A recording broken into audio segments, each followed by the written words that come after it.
মোদিকে বলতে চাই, শত শত আলেমদেরকে শেখ হাসিনা তোমাকে খুশি করার জন্য গ্রেফতার করেছিল, অসংখ্য আলেমদেরকে নির্যাতন করেছিল শেখ হাসিনা মোদিকে খুশি করবার জন্য।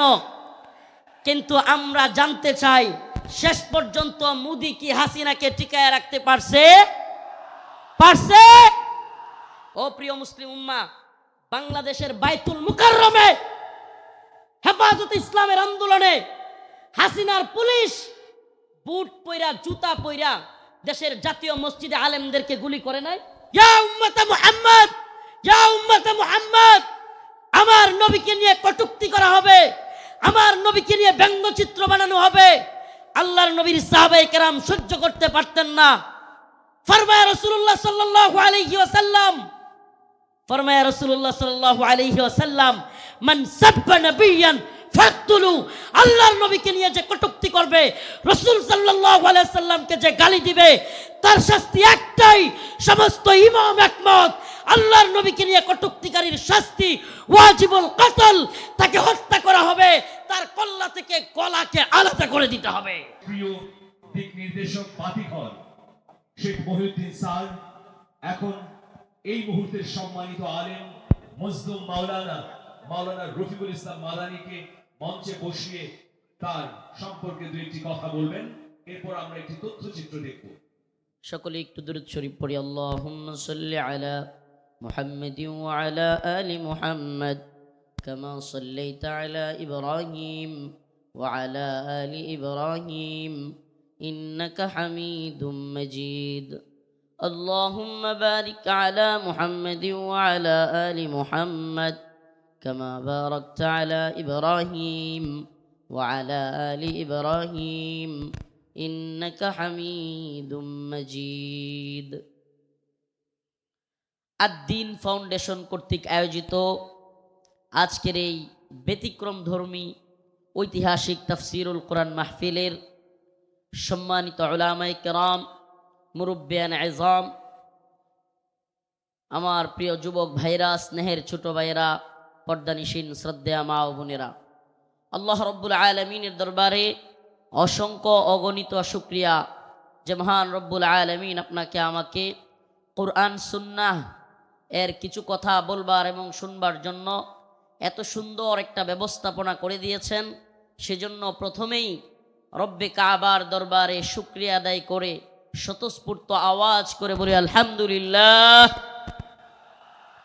প্রিয় উপস্থিতি, আমি প্রথমে আন্তরিকভাবে জাযাকাল্লাহ, জাযাকুমুল্লাহ এবং আন্তরিকভাবে অন্তরের অন্তঃস্থল থেকে কৃতজ্ঞতা জ্ঞাপন করছি, শুকরিয়া আদায় করছি এবং বিশেষ করে আন্তরিকভাবে মুবারকবাদ জানাচ্ছি আমার প্রিয় আঙ্কেল আদ-দ্বীন ফাউন্ডেশনের মহিউদ্দিন আঙ্কেলকে, যিনি এই ব্যতিক্রমধর্মী সুন্দর এক আয়োজন যশোরবাসীকে, বলতে গেলে বাংলাদেশকে উপহার দিয়েছেন।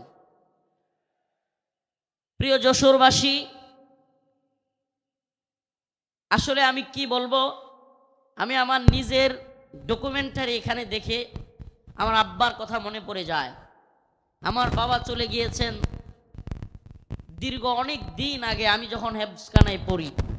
তো আজকে যখন এই ডকুমেন্টারিতে আমার বাবার কথাও চলে আসে, আমি আমার চোখে পানি রাখতে পারি নাই। আল্লাহ পাক তাদের এই আয়োজনকে কবুল করুক, বলেন আমিন। প্রিয় উপস্থিতি, আমি আজকে আপনাদের সামনে নিপীড়িত নির্যাতিত মুসলিম উম্মার পক্ষ থেকে কিছু কথা বলবার চেষ্টা করব। আজ পৃথিবীর দিকে দিকে তাকালেই দেখা যাবে মুসলিমরা নির্যাতিত এবং নিপীড়িত। ইসরায়েলে সর্বশেষ ফিলিস্তিনের গাজার মুসলমানদের জন্য যে হসপিটাল ছিল, সেই হসপিটালটাকেও ইসরায়েলের বর্বর হানাদার বাহিনী বোমা ফেলে, বোমার আঘাতে সেই হসপিটালকেও গুড়িয়ে দিয়েছে। চিৎকার করে ফিলিস্তিনের মুসলমানরা চিকিৎসার জন্য চিৎকার করে দিক বেদিক ছুটোছুটি করছে। ইসরায়েলে গ্রেট ইসরায়েল রাষ্ট্র গঠন করবার জন্য মুসলমানদেরকে তাড়িয়ে এক মহাযজ্ঞ, এক মহা আয়োজন তারা তৈরি করেছে। গ্রেট ইসরায়েল তৈরি করবে। আপনি যদি ভারতবর্ষের দিকে তাকান, পুরো ভারতবর্ষে হিন্দুত্ববাদী ব্রাহ্মণ্যবাদী তাগুতি শক্তি ইসলাম এবং মুসলমানদেরকে মূলোৎপাটন করে, ইসলাম এবং মুসলমানদেরকে তাড়িয়ে দিয়ে এই উপমহাদেশে অখণ্ড ভারত তৈরি করবার এক নীল নকশা, এক মহা আয়োজন তৈরি করে বসে আছে। ও প্রিয় মুসলিম উম্মাহ, আজকের আয়োজন বৃথা হয়ে যাবে। আজকের এই লক্ষ লক্ষ মানুষের জমায়েত বৃথা হয়ে যাবে যদি নির্যাতিত নিপীড়িত মুসলিম উম্মার পক্ষে এই জাগরণ, এই জজবা আমরা যদি কাজে লাগাতে ব্যর্থ হই। খুদার কসম করে বলি, খুদার কসম করে বলি, এই জজ খ্যাতি, এই জজবা, এই জনস্রোত কোনো কাজে আসবে না যদি আমরা নির্যাতিত নিপীড়িত মুসলিম উম্মার পক্ষে দাঁড়াতে ব্যর্থ হই।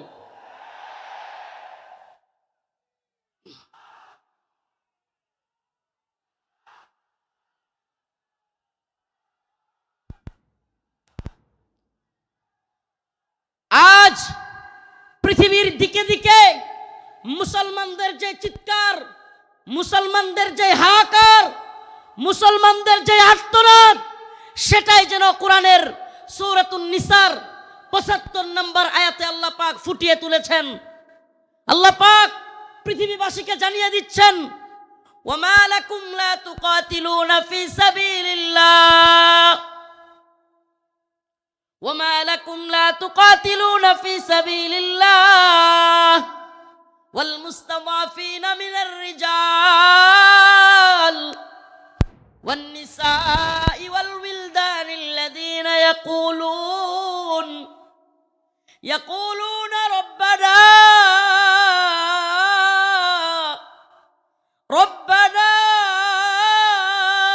আখরিজনা মিন হাযিহিল ক্বরয়াতিয যালিমি আহলুহা। এই যে রব্বানা, হে আমাদের রব, আখরিজনা, আমাদেরকে বের করেন, আমাদেরকে বের করেন, মিন হাযিহিল ক্বরয়াতিয যালিমি আহলুহা ওয়াল মুস্তাদআফিনা মিনার রিজাল ওয়ান নিসা ওয়াল উইলদানিল্লাযীনা ইয়াকুলুন। এই যে দুর্বল মানুষদের, নিপীড়িত নির্যাতিত মাজলুম মানুষদের আর্তনাদ, শিশুদের চিৎকার, আমাদের মা বোনদেরকে সেই দর্শিতা মায়ের আহাজারি, এগুলোই যেন কোরআনের এই আয়াতে আল্লাহ পাক ফুটিয়ে তুলেছেন। আল্লাহ পাক জানিয়ে দিলেন, ও মুসলিম উম্মার যুবকেরা, খাহেসাত পূরণ করার জন্য লক্ষ লক্ষ জমায়েতের মধ্যে তোমাকে বরণ করে নেওয়া, এটা তোমার সাকসেসফুলতা।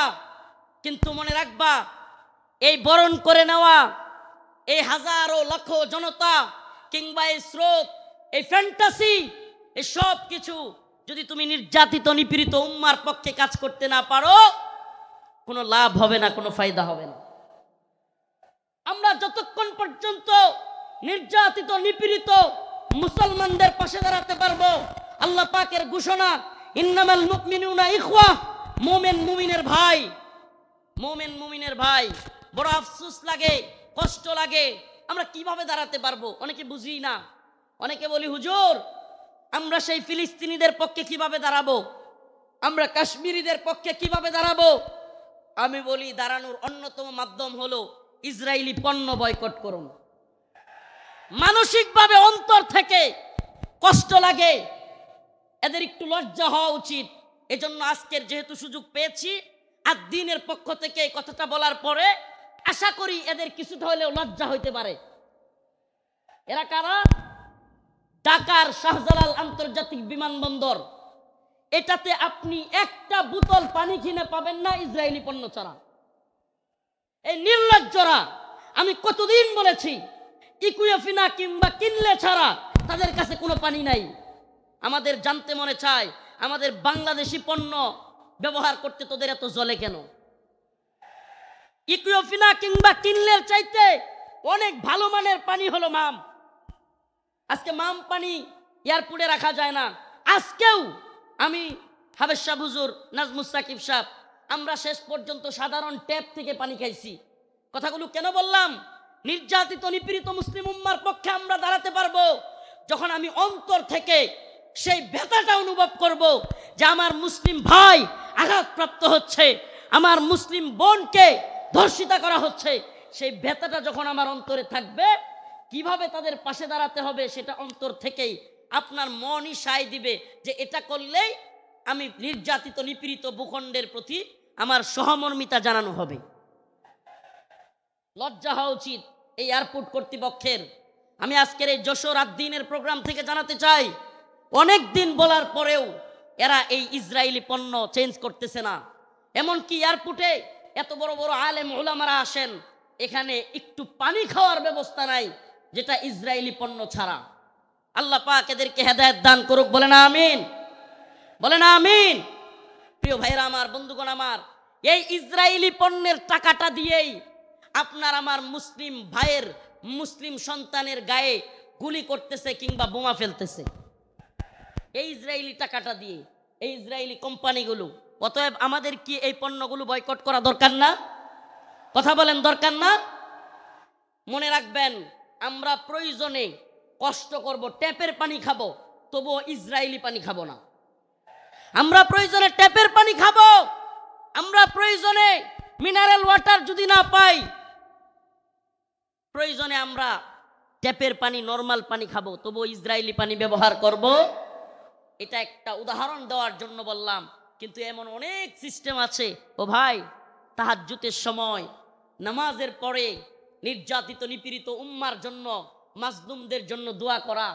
ও মুসলিম উম্মা, চিন্তা করে একবার দেখুন, আজকে ফিলিস্তিনের যে অবস্থা, ছোট্ট শিশুকে তার বাবা তার সামনে ছটপট করতেছে, তার ছোট্ট শিশু দৌড়াচ্ছে, কাতরাচ্ছে, ছটপট করতেছে, অথচ বাবা চিকিৎসা দিতে পারতেছে না। একবার ভাবুন না, নিজের সন্তানকে ওই জায়গায় রাখুন, আপনি বাবা হিসেবে আপনার অন্তরটা কেমন লাগবে? আজকে কাশ্মীরের অবস্থা দেখুন, এই ভারতীয় বাহিনী, এই হিন্দুত্ববাদী তাগুতি শক্তি, এই জালেমরা এখন আমাদেরকে হুমকি দেয়, এখন আমাদের গায়ে একটু লাগছে। কিন্তু আপনি কি জানেন, বিশ্বের বড় বড় মিডিয়ার তথ্য অনুযায়ী, রিপোর্ট অনুযায়ী, এটা আমাদের কথা নয়, বিশ্বের বড় বড় মিডিয়ার রিপোর্ট অনুযায়ী এক কাশ্মীরে 10,000 আমাদের মা বোনদেরকে ধর্ষণ করা হয়েছে। কয় হাজার? কথা বলেন না, কয় হাজার? 10,000 আমার আপনার মা বোনকে ধর্ষণ করা হয়েছে এক কাশ্মীরের মধ্যে। প্রিয় মুসলিম উম্মা, আল্লাহ মাফ করুক, আজকে কাশ্মীরের পরিস্থিতি যদি আমার দেশের হয়, আমার বাংলাদেশের হয়, কল্পনা করা যায়? ওরা উৎপত্তি আছে সীমান্তের ওপারে মুসলিমদেরকে নির্যাতন করার জন্য। সাউন্ড যাচ্ছে না? কি বলতেছে এরা? সাউন্ড যাচ্ছে? আজকে ওরা উৎপেতে আছে সীমান্তের ওপারে, আমাদেরকে হুমকি ধমকি দিচ্ছে হিন্দুত্ববাদী দাদাবাবুরা। আসলে আমি প্রায় প্রোগ্রামে বলে থাকি, বিধর্মীদের হাক ডাক, মুসলিমদের বিরুদ্ধে যারা হাক ডাক দেয়, সেই সমস্ত জুলুম জালিমদের হাক ডাক হইল একটা বেলুনের মতো। কিসের মতো? কিসের মতো? বেলুনের মতো ফটকা। একটা সুই নিয়া ফুটা করে দিতে পারলেই সব শেষ। সুই নিয়া ফুটা করে দিতে পারলেই, একটা ছোট্ট উদাহরণ দেই তাইলে আরো ভালো বুঝবেন। চট্টগ্রামে আমার ভাই সাইফুল ইসলাম আলিফকে শহীদ করে দিল সেনাবাহিনীর উপর, পুলিশের উপর। চিন্ময় দাসকে গ্রেফতার করার কারণে আক্রমণ করলো। কিন্তু যখনই মুসলিমরা চট্টগ্রামে জেগে উঠল, মুসলিমরা জজবা নিয়া, ইমানি জোশ নিয়া রাজপথে নেমে আসলো। আয় সুবহানাল্লাহ, যেই চিন্ময় দাসকে গ্রেফতার করার কারণে, যেই চিন্ময় দাসকে গ্রেফতার করার কারণে হাজার হাজার লোক প্রিজন ব্যান আটকায় দিছে, যেই চিন্ময় দাসকে গ্রেফতারের কারণে আমাদের এক ভাইকে হত্যা করে ফেলছে, 2-3 দিন যাইতে পারে নাই, ওই যে একটা কথা আছে না, সেনাবাহিনীর কথাটা খুব প্রচলিত হয়েছিল বাংলাদেশে, গোপালগঞ্জেতে সূর্যই উঠেছে, বাকিটা বললাম না। যখনই ওইটা লাগাই দিছে মুসলিমরাও জায়গা উঠছে, সুবহানাল্লাহ। আগে তো প্রিজন ব্যান আটকায়া মানুষদেরকে হত্যা করে দিচ্ছে, হায় রে তাদের শক্তি, হায় রে তাদের গরম। যেমনি মুসলমানরা জায়গা উঠছে, এখন চিন্ময় দাসের উকিল পাওয়া যাচ্ছে না। চিন্ময় দাসের কি নাই? কথা বলেন না, কি নাই? সুবহানাল্লাহি ওয়া বিহামদিহি, সুবহানাল্লাহি ওয়া বিহামদিহি। আপনারা এই বিষয়টা দেখে থাকলে বুঝবেন, এত হাক ডাক, এত কিছু, অথচ এখন চিন্ময় দাসের উকিল পাওয়া যাচ্ছে না। এদের হাক ডাক হলো ওই বেলুনের মতো, যদি সুই নিয়ে খালি ফুটা করে দিতে পারেন তাইলেই যথেষ্ট। এজন্য আমরা বলি, হিন্দুত্ববাদী নরেন্দ্র মোদীকে বলতে চাই, শত শত আলেমদেরকে শেখ হাসিনা তোমাকে খুশি করার জন্য গ্রেফতার করেছিল, অসংখ্য আলেমদেরকে নির্যাতন করেছিল শেখ হাসিনা মোদীকে খুশি করবার জন্য। কিন্তু আমরা জানতে চাই, শেষ পর্যন্ত মোদী কি হাসিনাকে টিকায় রাখতে পারছে? পারছে? কেন পারে নাই? কারণ এদের হাক ডাক এটা বেলুনের মতো, মুসলমানরা জায়গা গেলে পৃথিবীতে কোনো জালেম টিকতে পারে নাই। শুধু জালেম হাসিনা যায় নাই, আল্লাহ পাক হাসিনাকে পালায়া যাওয়াদের রোল মডেল বানায় দিছে। হাসিনারে কি বানায় দিছে আল্লাহ? পালায়া যাওয়াদের রোল মডেল। বাশার আল আসাদ পালাইছে, মিডিয়ার নিউজ বলতেছে হাসিনা যেমন শেষ 40 মিনিটের একটা ভিডিও বার্তা দিতে চাইছিল, বাশারও নাকি বার্তা দিতে চাইছিল, দিতে পারে নাই। মানে রোল মডেল হয়ে গেছে গা হাসিনা। এখন পালায়া যাওয়াদের কি রোল মডেল। এখন কেউ পালায় গেলে সবাই বলবে হাসিনা মডেলে পালাইছে। কোন মডেলে? কথা বলেন না, কোন মডেলে? আফসোস লাগে, পরিতাপের বিষয়, কষ্টের বিষয়। অনেকে হয়তো আমার মতো আপনারাও চিন্তা করেন, হাজার হাজার মানুষকে গুলি করে মারলো, ছাত্রদেরকে গুলি করলো, স্কুলের মাদ্রাসার ছাত্রদেরকে গুলি করলো, হেলিকপ্টার থেকে গুলি করলো, এদেশের সর্বজন শ্রদ্ধেয় আলেমদেরকে কারাগারে নিয়ে বন্দি করলো, রিমান্ডের নামে নির্যাতন করলো, জুলুম করলো। গতকালকে যে আলেম এখানে আলোচনা করে গিয়েছেন, শাইখুল হাদিসের সন্তান আল্লামা মামুনুল হক দামাত বারকাতুহুমকে দাড়ি ধরে টানাটানি করলো। এদেশের সর্বজন শ্রদ্ধেয় বুজুর্গ আলেম, সকলের শ্রদ্ধেয় মানুষ আল্লামা সাইদি রহিমাহুল্লাহকে কারাগার থেকে হত্যা করে বাহির করলো। এত কিছুর পরেও এই নেত্রী আর এই দলের পক্ষে মানুষ থাকে কেমনে? প্রশ্ন আসে না? প্রশ্ন আসে কি আসে না? যে হাজার হাজার ছাত্রদেরকে গুলি করে মারলো, ছোট ছোট বাচ্চাদেরকে হেলিকপ্টার থেকে গুলি করলো, আলেমদেরকে জেলে নিল, রিমান্ডে নিল, ফাঁসি দিল, আলেমদেরকে, দেশের সর্বজন শ্রদ্ধেয় আলেমদেরকে কারাগার থেকে হত্যা করে বাহির করলো। আমাকে ব্যক্তিগতভাবে আমাকে জুব্বা টেনে হিচড়ে ডিবি হারুনের নেতৃত্বে, এটা সবাই জানেন, জুব্বা খোলা হলো, আমার পরনের লঙ্গি খোলা হলো, এগুলো খুলে মহিলা দিয়া জড়ায়া দইরা ছবি ভিডিও তোলা হলো। অসংখ্য আলেমের নির্যাতনের, নিপীড়নের গল্প শুনলে গা শিউরে উঠবে। যৌনাঙ্গে পর্যন্ত চাপ দিল আলেমদের। এত কিছুর পরেও এই নেত্রী যে তার কর্মীদেরকে রাইখা পালায়, তার পক্ষে কিভাবে লোকেরা থাকে? প্রশ্ন আসে না? আসলে আল্লাহ বলেন, খতামাল্লাহু আলা কুলুবিহিম ওয়া আলা সামইহিম ওয়া আলা আবসারিহিম গিশাওয়া। আল্লাহ পাক এদের অন্তরের মধ্যে সিলমোহর মেরে দিছে। আল্লাহ পাক এদের কানের মধ্যেও সিলমোহর মেরে দিছে। আল্লাহ পাক এদের চোখের উপরে পর্দা ফেলে দিয়েছে। এরা সেই হাসিনা সরকারের আমলের এত নির্যাতন নিপীড়ন দেখেও দেখবে না। যেমন নির্লজ্জ বেহায়া তার নেত্রী, এমন নির্লজ্জ বেহায়া কর্মী। যেমন নির্লজ্জ বেহায়া তার নেত্রী, যে কিনা ছোট ছোট বাচ্চাদেরকে হত্যা করে, হেলিকপ্টার থেকে গুলি করে, এরপরেও বলে আমি কি অপরাধ করেছি। মানে কত বড় নির্লজ্জ হইলে এই কথা বলতে পারে? এরপরেও কি বলে আমি কি অপরাধ করেছি। আপনি কোন অপরাধ করেন নাই? প্রশ্ন এটা হইতে পারে যে আপনি কোন অপরাধ করেন নাই, আমাকে এমন একটা অপরাধ দেখান। ও প্রিয় মুসলিম উম্মাহ, বাংলাদেশের বাইতুল মুকাররমে হেফাজতে ইসলামের আন্দোলনে হাসিনার পুলিশ বুট পইরা জুতা পইরা দেশের জাতীয় মসজিদে আলেমদেরকে গুলি করে নাই? এর চাইতে জঘন্য আর কি হইতে পারে? তা আপনি কোনটা করেন নাই বলেন? আমাদেরকে তাহাজ্জুদের আর এই কোরআন তিলাওয়াতের গল্প শুনায়া আপনি কোন আকামটা করেন নাই? প্রিয় মুসলিম উম্মাহ, যশোরবাসী, এই মেসেজ যশোরের মুসলমানদের জন্য নয়, এই মেসেজ আজকের এই আলোচনা আমার এই দেশবাসীর জন্য আমি রেখে যেতে চাই।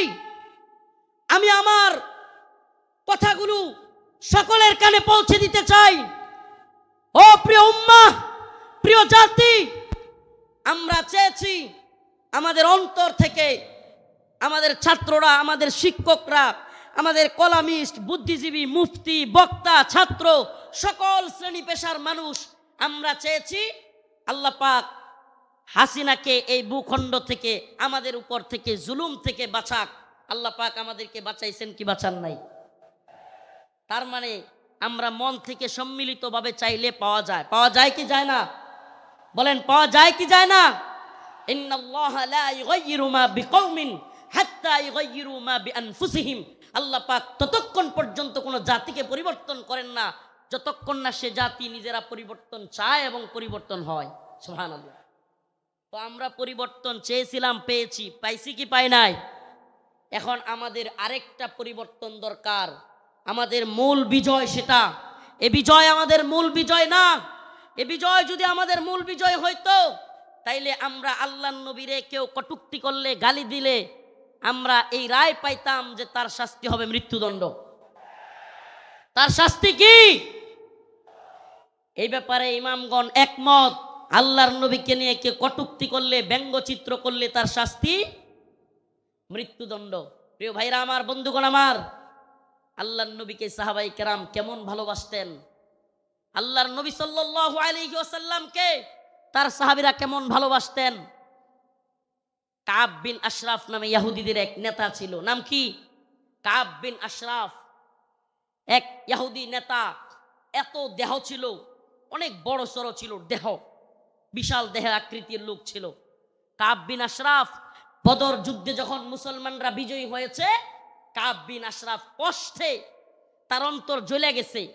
বদর যুদ্ধে কাফেরদের বড় বড় নেতা আবু জাহেল সহ নিহত হয়ে গেছে, জাহান্নামে চলে গেছে। কাব বিন আশরাফের কলিজায় জ্বলন শুরু হয়ে গেছে। সে মুহাম্মদ আরবি সাল্লাল্লাহু আলাইহি ওয়াসাল্লামকে নিয়ে বিভিন্ন ধরনের কটূক্তিমূলক কবিতা বানাইছে। তার মহিলা ভাড়া কইরা তাদেরকে দিয়াও রসুলের বিরুদ্ধে বিশুদ্ধার করাইছে। আল্লাহ নবী সাল্লাল্লাহু আলাইহি ওয়াসাল্লাম ডাকলেন, কাব বিন আশরাফ, তাকে হত্যা করতে পারবে এমন কে আছো? সুবহানাল্লাহ বলেন।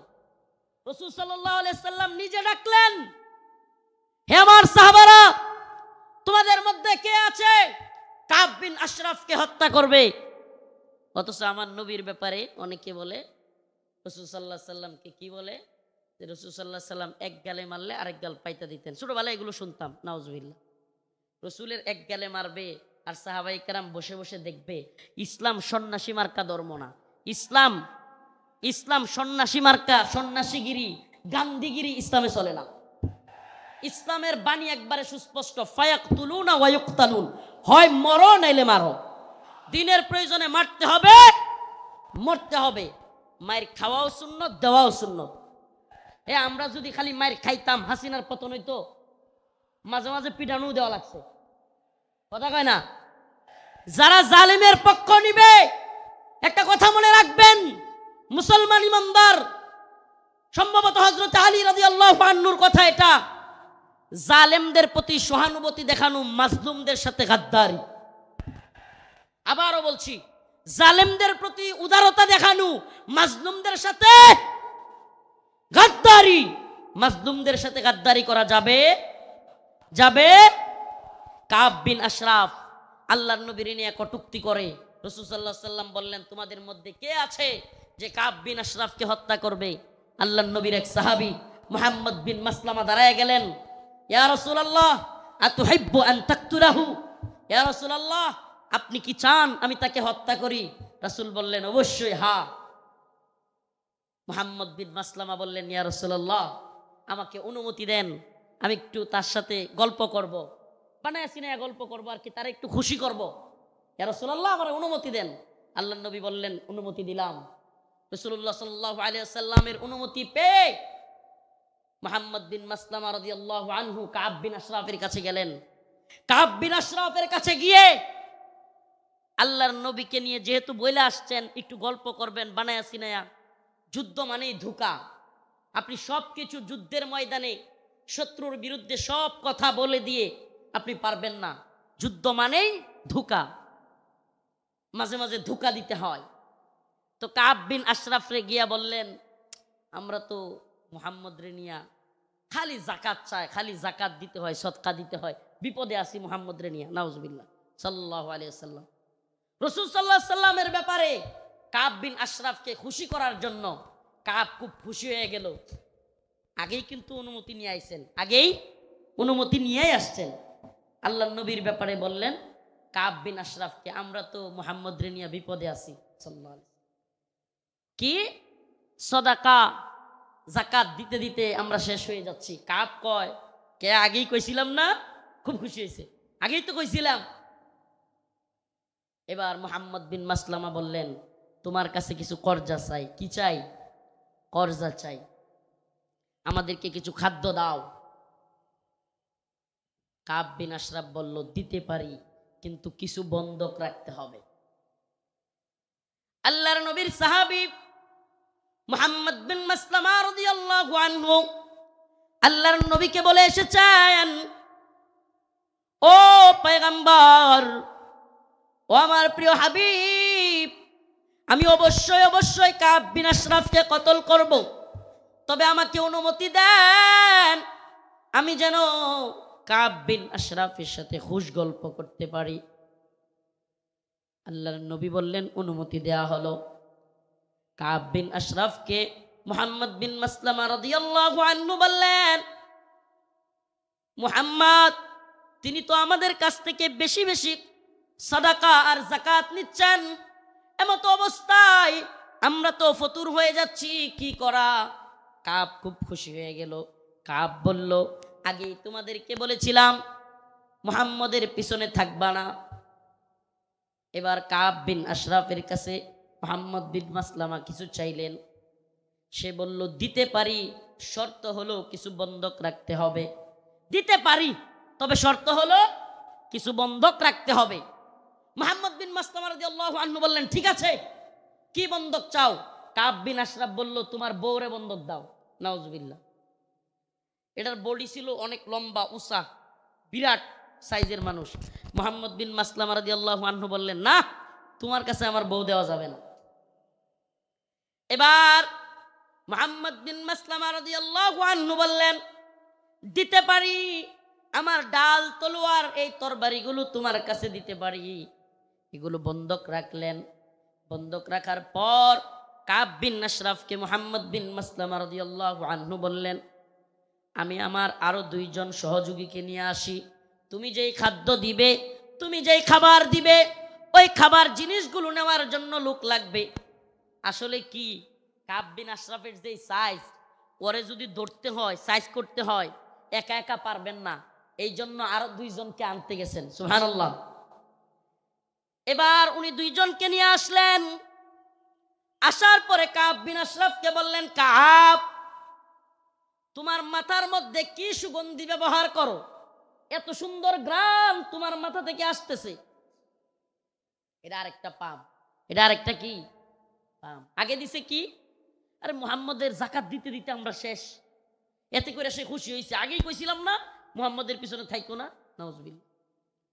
তো এইবার কি পাম দিল যে তোমার কল্লার মধ্যে, তোমার মাথার মধ্যে এমন কি সুগন্ধি দাও, এত সুগন্ধি আসতেছে, সুঘ্রাণ আসতেছে। কাব বিন আশরাফ খুশিতে গদগদ হয়ে গেছে, খুব খুশি হয়েছে, পাম দিছে। তো মুহাম্মদ বিন মাসলামা রাদিয়াল্লাহু আনহু বললেন কাব, তোমার মাথার থেকে একটু সুঘ্রাণ নেওয়ার জন্য তোমার মাথাটা একটু আমাকে আগায় দিতে পারবা? মানে মাথা থেকে কি নিব? সুগন্ধি নিব। কাব বিন আশরাফ খুশি হয়ে গেল। খুশি হয়ে কাব বিন আশরাফ তার কল্লাটা আগায় দিল। ও যশোরবাসী, খুব মনোযোগ দিয়ে শুনবেন। আল্লাহর নবীর সাহাবা মুহাম্মদ বিন মাসলামা যখন কাব বিন আশরাফ কল্লাটা আগায় দিল, সাথে সাথে আল্লাহর নবীর সাহাবী মুহাম্মদ বিন মাসলামা কাব বিন আশরাফের কল্লা এইভাবে পেছায় ধরলেন। সুবহানাল্লাহ। কাব বিন আশরাফের কল্লা পেছায় ধইরা সঙ্গী সাথী থাকা অন্য সহপাঠীদেরকে বললেন, কাব বিন আশরাফের কল্লার মধ্যে কূপ দাও। সুবহানাল্লাহ। মুহাম্মদ বিন মাসলামা গলা চাইপা ধরলেন, আর কাব বিন আশরাফকে ওনার সাথীদেরকে বললেন, কূপ দাও। আল্লাহু আকবার বলে কাব বিন আশরাফের কল্লা ফেলে দিলেন। ও মুহাম্মদ আরবির উম্মতেরা, সেই জগৎ বিখ্যাত উক্তি শেখ খালিদ আর রশিদ ফাকাল্লাহু আসরার কণ্ঠে কণ্ঠ মিলিয়ে বলতে চাই, ইয়া উম্মতে মুহাম্মদ, ইয়া উম্মতে মুহাম্মদ, আমার নবীকে নিয়ে কটূক্তি করা হবে, আমার নবীকে নিয়ে ব্যঙ্গচিত্র বানানো হবে। আল্লাহর নবীর সাহাবায়ে কেরাম সহ্য করতে পারতেন না। ফরমায়া রাসূলুল্লাহ সাল্লাল্লাহু আলাইহি ওয়াসাল্লাম, ফরমায়া রাসূলুল্লাহ সাল্লাল্লাহু আলাইহি ওয়াসাল্লাম, মান সাব্বা নাবিয়ান ফাকতুলু, আল্লাহর নবীকে নিয়ে যে কটূক্তি করবে, রাসূল সাল্লাল্লাহু আলাইহি ওয়াসাল্লামকে যে গালি দিবে, তার শাস্তি একটাই। সমস্ত ইমাম একমত, আল্লাহর নবীকে নিয়ে কটূক্তিকারীর শাস্তি ওয়াজিবুল কতল, তাকে হত্যা করা হবে, তার কল্লা থেকে গলাকে আলাদা করে দিতে হবে।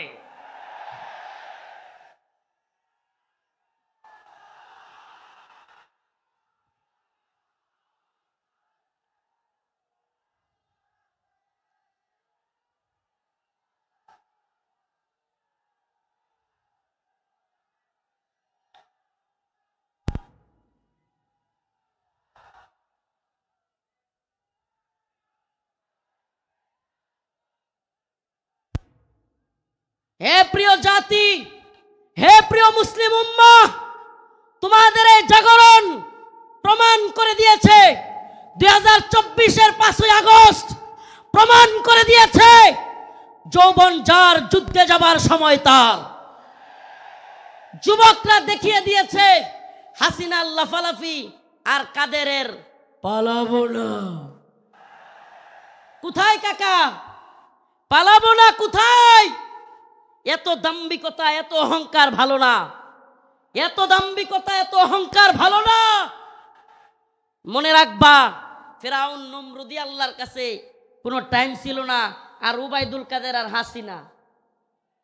আল্লাহ পাক তোমাদেরকে পরিণতি দেখিয়ে দিয়েছেন। মুসলিম উম্মার যুব সমাজদেরকে বলি, ও প্রিয় উম্মার যুবকেরা, তৈরি হও নির্যাতিত নিপীড়িত মুসলিম উম্মার পাশে দাঁড়াবার জন্য। তৈরি হও, আল্লাহর নবীর বিরুদ্ধে যারা যাবে বাংলার জমিনে, তাদেরকে অবশ্যই ওয়াজিবুল কতল, আল্লাহর নবীর গালি দেওয়ার শাস্তি, মৃত্যুদণ্ড করতেই হবে। রাজি আছো তো ইনশাআল্লাহ? ও প্রিয় মুসলিম উম্মাহ, তোমরা তো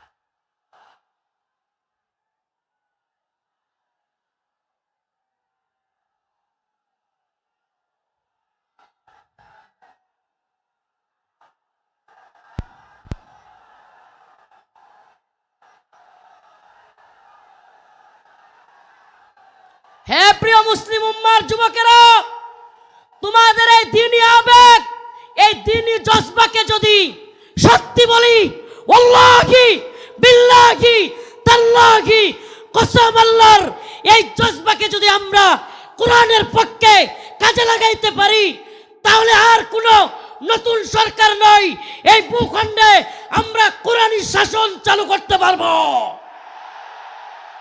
আর কোনো তন্ত্রমন্ত্র নয়। তন্ত্রমন্ত্রের দেখা শেষ, আমরা তো এই স্লোগান দিকে দিকে আজ জানিয়ে দিতে চাই, তন্ত্রমন্ত্রের দিন শেষ, কোরআন সুন্নাহর বাংলাদেশ। বলেন না, তন্ত্রমন্ত্রের দিন শেষ, কোরআন সুন্নাহর বাংলাদেশ। সাবিলুনা সাবিলুনা, তরিকুনা তরিকুনা। স্লোগান আজকে একটু ব্যতিক্রম হবে। আমি বলবো আল্লাহর জমিনে আল্লাহর আইন বাস্তবায়ন ফরজে আইন। বলতে পারবেন? আল্লাহর জমিনে আল্লাহর আইন বাস্তবায়ন ফরজে আইন। হয়তো শরীয়ত, ইম্মা শরিয়া, ইম্মা শরিয়া, হয়তো শরীয়ত। হয়তো আমরা শাহাদাত বরণ করব, না হলে ভূখণ্ডে শরীয়ত প্রতিষ্ঠা করব। কালেমার পতাকা দেখলে যেগুলোর জ্বলে এগুলোর সাবধান করে দিতে চাই। এ ভূখণ্ডে লা ইলাহা ইল্লাল্লাহর পতাকা উড়বেই, আজ হোক কাল একদিন উড়বেই। ইসাবাতান মিন উম্মতি আহরাজাহুম আল্লাহু মিনান নার, ইসাবাতুন তাগজুল হিন্দা ওয়া ইসাবাতু মা ঈসা ইবনে মারইয়াম। রাসূলের ঘোষণা, এই ভূখণ্ডে হিন্দুত্ববাদী ব্রাহ্মণ্যবাদী তাগুতি শক্তির বিরুদ্ধে, দিল্লির বিরুদ্ধে, হিন্দুত্ববাদীদের বিরুদ্ধে আল্লাহর নবী বলেছেন মুসলমানদের একটা গজওয়া হবে, গজওয়াতুল হিন্দ হবে। সেই যুদ্ধে মুসলমানরা বিজয়ী হবে। শুধু বিজয়ী হবে না, দিল্লির সেই মসনদে, দিল্লির সেই লাল কেল্লায় কালেমার পতাকা পথ পথ করে উড়বে ইনশাআল্লাহ, ইনশাআল্লাহ।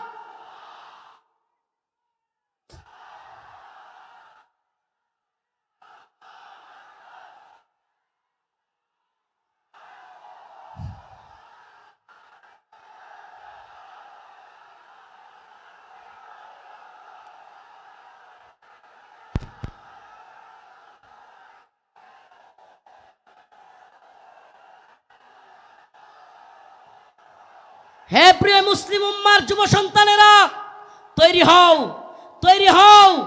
আর কোন তন্ত্রমন্ত্রের জন্য ডাক নয়, ডাক আসবে দাওয়া ইরদাদ শাহাদাতের ডাক আসবে। শহীদ হইতে রাজি আছো তো ইনশাআল্লাহ? জীবন দিতে প্রস্তুত আছো তো ইনশাআল্লাহ? আরে আমরা দুনিয়ায় এসেছি দ্বীনের জন্য, শহীদ হওয়ার জন্য। এই দুনিয়ায় আর কোনো সফলতা নাই, আল্লাহর জন্য শাহাদাতের মধ্যেই সফলতা। ইম্মা শরিয়া ওয়া ইম্মা শাহাদা, হয়তো শরীয়ত। আল্লাহর জমিনে আল্লাহর আইন। এই জমিন কার? এই চিৎকার করে বলেন কার? জমিন কার? হুকুম চলবে কার? ইনিল হুকমু ইল্লা লিল্লাহ, আমার আল্লাহ তা'বুদু ইল্লা ইয়্যাহ। হুকুম হবে আল্লাহর, ইবাদত হবে আল্লাহর। ইবাদত হবে কার? একমাত্র আল্লাহর। এই কোন তাগুতের গোলামি আমরা করব না। আমরা কার গোলাম? আমরা ভারতের গোলাম নই, আমরা আমেরিকার গোলাম নই, আমরা ইসরায়েলের গোলাম নই। আমরা কার গোলাম? গোলামি হবে কার? পৃথিবীবাসী জেনে রাখো, আমরা আল্লাহর গোলামি করি। এই মাথা নোয়াবো তো আল্লাহর কাছে। এই মাথা নোয়াবো তো কার কাছে? পৃথিবীর কারো কাছে আমাদের মাথা নত হবে। এবার আমার ডকুমেন্টারি তো দেখলেন, শাইখুল হাদিস ইবনে শাইখুল হাদিসের ডকুমেন্টারি দেখলেন, অন্যান্য আলেমদের ডকুমেন্টারি তো দেখবেন। আমি কিছু মাজলুমদের ডকুমেন্টারি আপনাদের সামনে বলে যাই, কলিজা ফেটে যায়। ও মুসলিম উম্মার প্রিয় যুবক ভাইরা, আপনারা জেনে থাকবেন 2013 সালে শাপলা চত্বর এক ভয়াবহ রাতের সাক্ষী অনেকেই। আপনারা জেনে থাকবেন প্রিয় বাবাজি, আজকের প্রোগ্রামের আয়োজক সহ সবার এই কথাগুলো মনোযোগ সহকারে শোনা দরকার। আমি আপনাদের সামনে এমন কিছু ব্যক্তিদের কারগুজারি শোনাবো যারা 2013 সালে রাসূলুল্লাহ সাল্লাল্লাহু আলাইহি ওয়াসাল্লামকে যারা কটূক্তি করেছিল, আল্লাহর নবীকে নিয়ে যারা ব্যঙ্গচিত্র বানিয়েছিল, আল্লাহ এবং তার রাসূলের বিরুদ্ধে যারা কথা বলেছিল, যেই কারণে হেফাজতে ইসলাম শাপলা চত্বরে যেতে বাধ্য হয়েছিল, সেই সমস্ত নরপিশাচ, সেই সমস্ত কুখ্যাত শাতেমে রাসূল রাজীব, ব্লগার রাজীব, শাতেমে রাসূল অভিজিৎ রায়, ওয়াশিকুর রহমান বাবু, ফয়সাল আরিফিন দীপন, আরো কতগুলো নাম বলতে পারবো। এরা আল্লাহর নবী এবং আল্লাহকে নিয়ে কটূক্তি করেছিল, আম্মা জানদেরকে নিয়ে কটূক্তি করেছিল। মনে আছে আপনাদের? মনে আছে?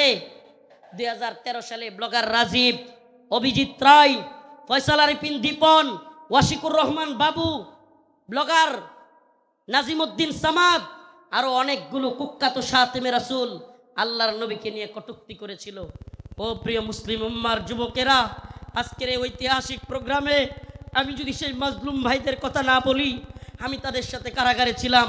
ওয়াল্লাহি এক একটা ভাইয়ের মিথ্যা মামলায় ফয়সাল আরিফিন দীপনকে, অভিজিৎ রায়কে কে বা কারা হত্যা করেছে, ভার্সিটির প্রিয় যুবকদেরকে, আমার প্রিয় যুবক ভাইদেরকে এরা কারাগারে বন্দি করে রেখেছে। হাসিনা সরকার বিগত 10-12 বছর যাবৎ পরিবারের সাথে তাদেরকে দেখা করতে দেয় না।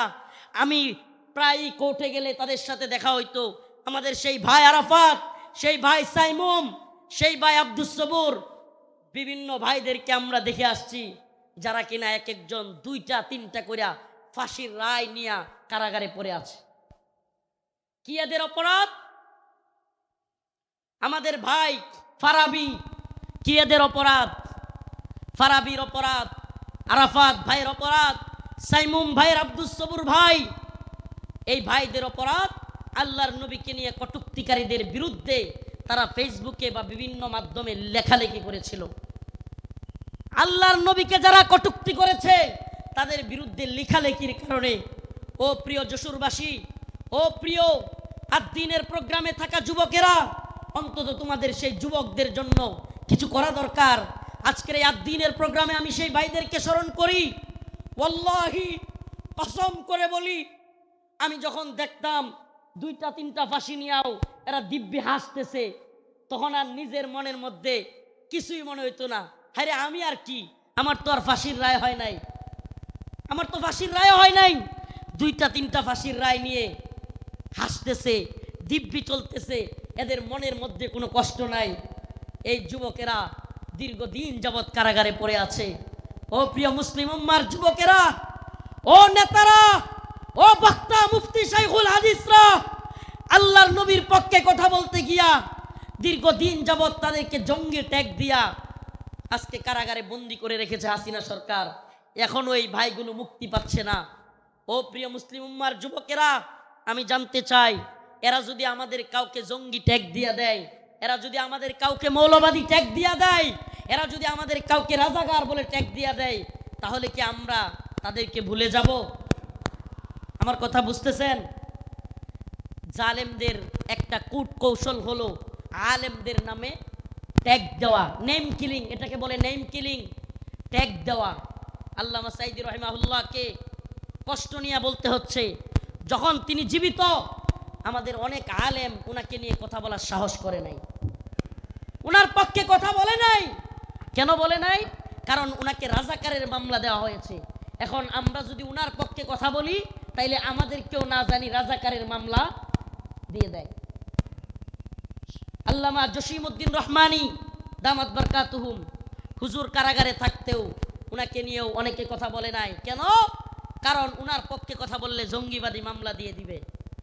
আল্লাহর কসম করে বলি, খুদার কসম করে বলি, আমাদেরকে রাজাকার বলো, জঙ্গিবাদী বলো, মৌলবাদী বলো, আর যাই বলো, আমরা মাজলুমদের পক্ষে কথা বলবোই, বলেই যাব।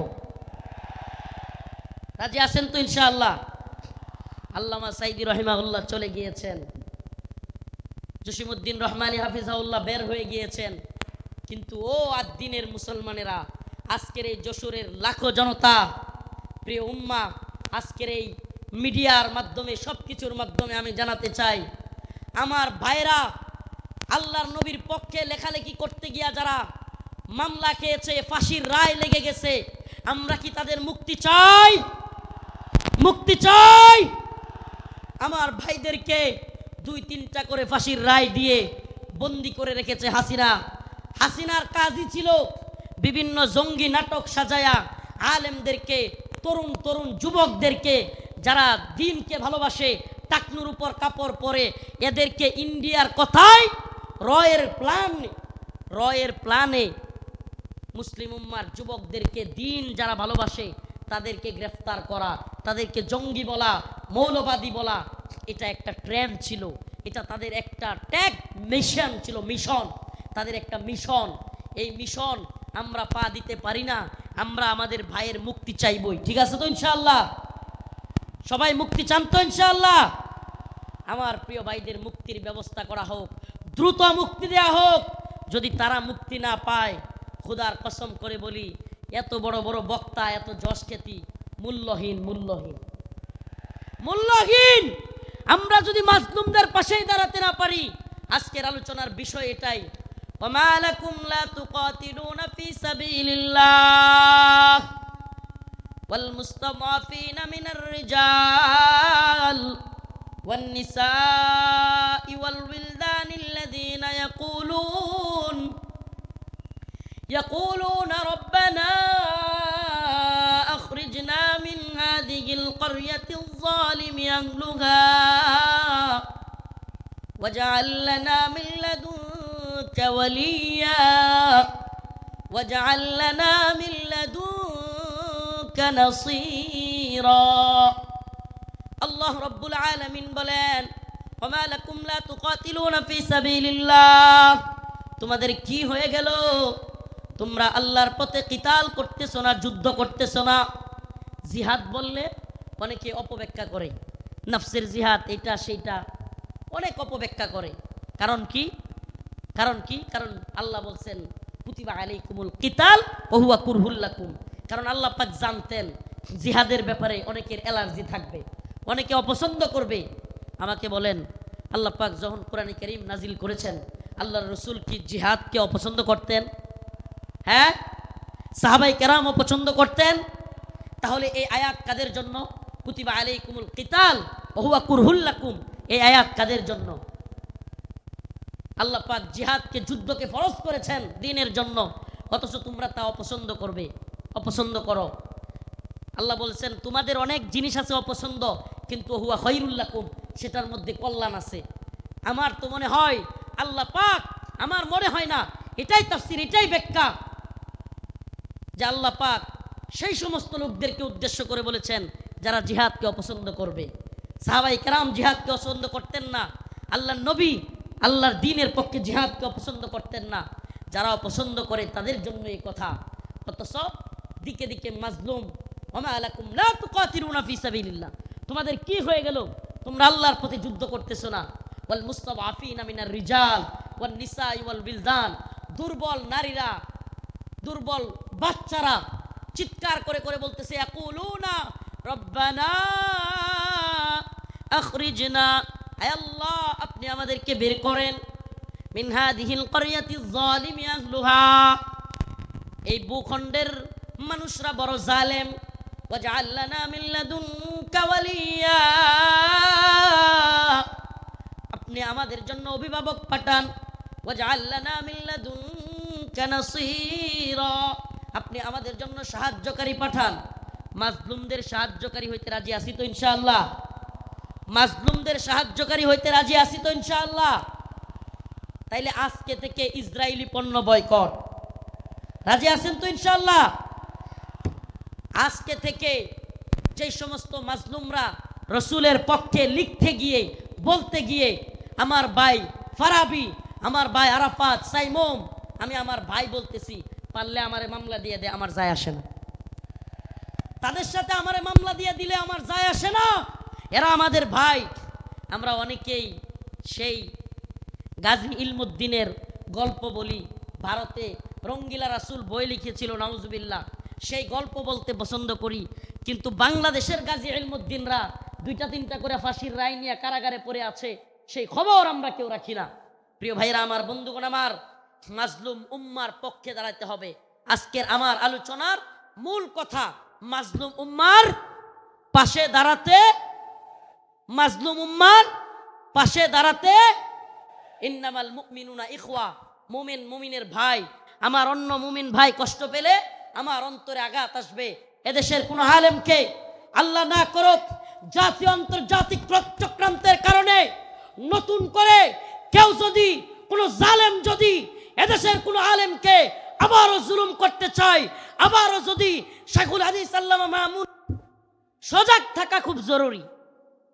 আগামীকালকে ডাকাত আপনার বাড়িতে হামলা করবে, যদি ডাকাতকে নিজে সামলাইতে না পারেন, প্রয়োজনে আগামীকালকে আসবে জানলে প্রয়োজনে মাইকিং করবেন, ঠিক কি ঠিক না? প্রয়োজনে কি করবে? মাইকিং করে হইলেও ডাকাত আটকাবে। তো যদি আমরা জানি আমাদের বিরুদ্ধে চক্রান্ত হচ্ছে, হিন্দুত্ববাদী ভারত আমাদের বিরুদ্ধে চক্রান্ত অব্যাহত রেখেছে, এমন কি আমরা শুনতে পাই বর্তমান উপদেষ্টা কমিটিতেও ভারতীয় দালালরা বসে গেছে। এ কথা আমরা শুনতে পাই, বর্তমান উপদেষ্টা কমিটিতে ভারতীয় দালাল ঢুকে গেছে। আমাদের বক্তব্য স্পষ্ট, মোমেন এক গর্তে দুইবার পা দেয় না।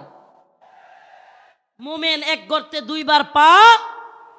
আমরা আর দুখা খেতে চাই না, আমরা আর কোন জালেমদেরকে, ইন্ডিয়ার গোলামদেরকে বাংলার ক্ষমতার মসনদে দেখতে চাই না। মাওলানা আব্দুল হামিদ খান বাসানী বলেছিলেন, পিন্ডি ছেড়েছি দিল্লির গোলামের জন্য নয়। কথাটা মনে আছে আপনাদের? রাওয়ালপিন্ডি পিন্ডি, পিন্ডি ছেড়েছি দিল্লির গোলামির জন্য নয়, অর্থাৎ পাকিস্তানের পিন্ডি ছেড়েছি ভারতের দিল্লির গোলামির জন্য নয়। আমি বলি পিন্ডি ছেড়েছি, দিল্লি ছেড়েছি ওয়াশিংটনের গোলামির জন্য নয়। আমরা ওয়াশিংটনের গোলামি করব না। আমরা সমস্ত জাতীয় আন্তর্জাতিক চক্রান্তকে মোকাবেলা করে আমরা স্বাধীন চেতা, আমরা মুসলমান, আমরা স্বাধীন ভূখণ্ডে স্বাধীনভাবে বসবাস করতে চাই। আমরা কোরআন সুন্নাহ অনুযায়ী রাষ্ট্র ব্যবস্থা চাই। রাজি আছেন ইনশাআল্লাহ?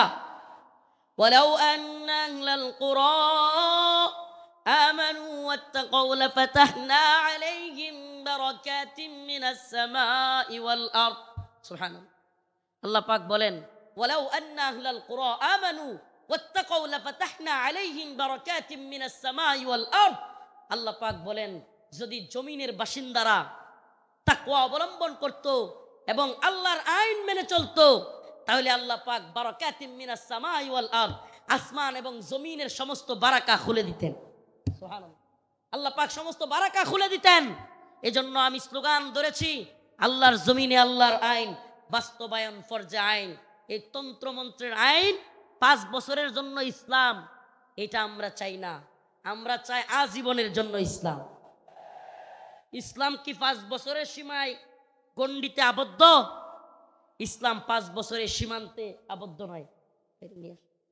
ইসলাম 5 বছরের সীমানায় আবদ্ধ না। 5 বছর ভোট দিয়া নির্বাচিত করে ইসলাম কায়েম, 5 বছর গেলে আবার হয়তো সরে যাইতে হবে। দিন ইসলাম, ইসলাম 5 বছরের জন্য সীমাবদ্ধ থাকার জন্য নয়। ইসলাম কায়েম করতে হবে, আল্লাহর জমিনে আল্লাহর আইন বাস্তবায়ন করতে হবে। এটা হবে মুসলিম উম্মার তাড়না, এটা হবে মুসলিম উম্মার প্রেরণা। আমরা হুঁশিয়ার করে দিতে চাই, সাবধান করে দিতে চাই। 2024 সালে হাসিনার পালানোর দৃশ্য দেখা এবং বাংলাদেশে আওয়ামী লীগের অবস্থান দেখা কেউ যদি শিক্ষা না নেন, নতুন করে জুলুম করার চিন্তা ভাবনা, নতুন কইরা কেউ জুলুম করার ভূত কারো মাথায় চাইপা বসে, তাইলে আওয়ামী লীগের পরিণতির জন্য অপেক্ষা করেন। নতুন কইরাও যদি হাসিনার মতো জুলুমের চিন্তা ভাবনা কেউ করেন, আওয়ামী লীগের মতো জুলুম করার খায়েশাত, জালেম হওয়ার ভূত মাথায় চাইপা বসে, সাদাবাজি, টেন্ডারবাজি, দুর্নীতির ভূত, তাইলে বাংলার জনগণ লাথি দিয়া আপনাদের ভূতও তাড়াইয়া দিবে। নতুনদের জন্য এটা একটা হুঁশিয়ারি। 2024 সাল এটা আমাদের গর্বের, 2024 আমাদের গর্বের। আমাদের এই চেতনাকে ধরে রাখতে হবে। প্রিয় যুব সমাজ, আমি আগে ফিলিস্তিনের বিভিন্ন ভিডিও দেখতাম, ফিলিস্তিনের মুসলমানদের ভিডিও দেখতাম। ছোট ছোট বাচ্চা ছেলেরা পাথর নিয়া ইসরায়েলের ট্যাঙ্কের মধ্যে নিক্ষেপ করতেছে, গোলাল দিয়া ইসরায়েলিদেরকে মারতেছে। সুবহানাল্লাহ। 2024 সালে দেখলাম আমাদের ছোট ছোট বাচ্চারা পুলিশের পেটের মধ্যে গিয়ে ঘুষি মারতেছে। সুবহানাল্লাহ বলেন না। এইটা একটা জিনিস অন্তত হয়েছে আলহামদুলিল্লাহ। 2024 সালে আমরা এটা অন্তত বুঝছি, যুব সমাজ জেগে উঠলে জালেমের পরিণতি ভয়াবহ। যুব সমাজ জেগে উঠলে জালেমের পরিণতি কি? তো যশোরবাসী, আপনারা কি ঘুমায় গেছেন নাকি জাগ্রত আছেন? হাসিনা ভারতের গোলামি করেছিল, বাংলাদেশকে দিল্লির একটা কি বলবো, এটাকে অনেকে বলে অঙ্গরাজ্য, আমি বলি অঙ্গরাজ্য না। হাসিনা এটাকে দিল্লির একটা ডাস্টবিন বানাইছিল। দিল্লির ডাস্টবিন মানে দিল্লি আমাদের আম খাবে, আমাদের ইলিশ খাবে, আমাদের সব কিছু নিবে, ট্রানজিট নিবে, আমাদের রেল লাইন নিবে, আমাদের সব কিছু নিবে, আর আমাদেরকে লাশ উপহার দিবে। আমাদেরকে বন্যার পানি দিয়া বাসায়া একের পর এক লাশ উপহার দিবে। এটাকে আপনি ডাস্টবিন না বলে কি বলবেন? এটা কি বন্ধুত্ব? এটা কি বন্ধুত্ব? আমি তো বলি হাসিনা বিগত 16 বছরে বাংলাদেশের সাথে ভারতের যে সম্পর্ক তৈরি করেছিল, যদিও তাদের নেতারা বলেছে অনেকে স্বামী স্ত্রীর সম্পর্ক, আমরা বলি অবৈধ সম্পর্ক, এটা অবৈধ। এজন্য অবৈধ সম্পর্কের কন্যারে জায়গায় পাঠিয়ে দিছি। আল্লামা সাইদি রহিমাহুল্লাহ বলেছিলেন, এই কথাটা আমার এখনো কানে বাসে, সরকারকে বলবো বেশি তিরিং বিরিং করিও না। বাংলার জনগণ বেশি তিরিং বিরিং করলে এমন এক ফ্লাইং কিক মারবে, মামার বাড়ি দিল্লি গিয়া পড়বা।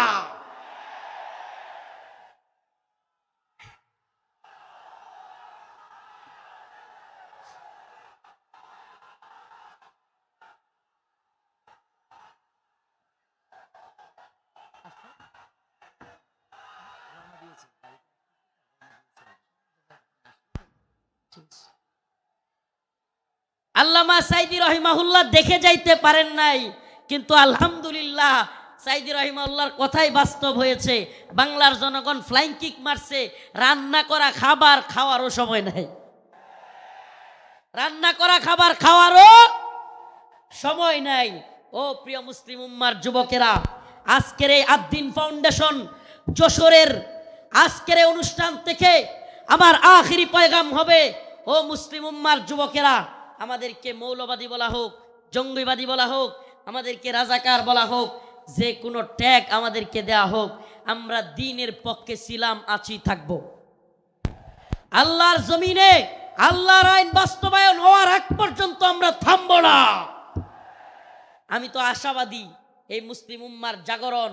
অনেকে বলে হুজুর মাহফিলের প্যান্ডেলে এত মানুষ হইলে লাভ কি? কিছুই তো হয় না। আমি বলি হাসিনার অবস্থা দেখেও বুঝো না? কিছুই হয় না, হয় হাসিনার অবস্থা দেখেও বুঝো না? তোমার কি মনে হয় এই খুঁটা আন্দোলন, এত বিস্ফোরণ, এটা এমনি এমনি হয়ে গেছে? প্রিয় ভাইরা আমার, বন্ধুগণ আমার, একটু যদি আপনি চোখ বুলায়া দেখেন তাইলেই দেখবেন মানুষের মধ্যে 2013 সালের শাপলা চত্বরে নৃশংসভাবে আলেম উলামাদেরকে, ছাত্রদেরকে গুলি করে মারার সেই যে ভয়াবহ চিত্র অন্তরের মধ্যে, সেটা ছিল কি ছিল না? অসংখ্য আলেমদেরকে গ্রেফতার, রিমান্ডের, নির্যাতনের চিত্র তাদের অন্তরে ছিল কি ছিল না? আল্লামা সাইদি রহিমাহুল্লাহকে কারাগার থেকে হত্যা করে বাহির করার চিত্র, ঢাকায় আল্লামা নূর হোসেন কাসেমী রহিমাহুল্লাহ, আল্লামা সাইদি রহিমাহুল্লাহর জানাজা পড়তে না দেওয়ার দৃশ্য বাংলার যুবকেরা কি ভুলে গেছে? ভুলে যায় নাই। সবগুলো বিষয় একত্রিত হইয়া শেষে যখন সাধারণ ছাত্রদেরকেও গুলি করে হাসিনা মারা শুরু করলো, একটা বিস্ফোরণ ঘটে গেল। ঠিক না? তো বিস্ফোরণ কোত্থেকে শুরু হয়েছে? সেই আগে থেকে এই বিস্ফোরণ শুরু হয়েছে। এজন্য বলি প্রিয় মুসলিম উম্মাহ, আপনাদের প্রতি আমার আখিরি পয়গাম, ও আদ্দিনের মুসলমান, আজকের এই যশোরবাসী, খুলনাবাসী, সারা বাংলাদেশ থেকে আগত মিডিয়ার মাধ্যমে সারা দেশে যারাই আমার কথাগুলো শুনবেন, আমার একটা পয়গাম, আখিরি পয়গাম আপনাদের প্রতি। ও প্রিয় মুসলিম উম্মাহ, আমাদেরকে দ্বীনের প্রয়োজনে আল্লাহর জমিনে আল্লাহর দ্বীন বাস্তবায়নের জন্য, কাফের মুশরিকদের মোকাবেলা করবার জন্য প্রয়োজন হলে দ্বীনের জন্য ময়দানে শহীদ হওয়ার জন্য তৈরি থাকতে হবে।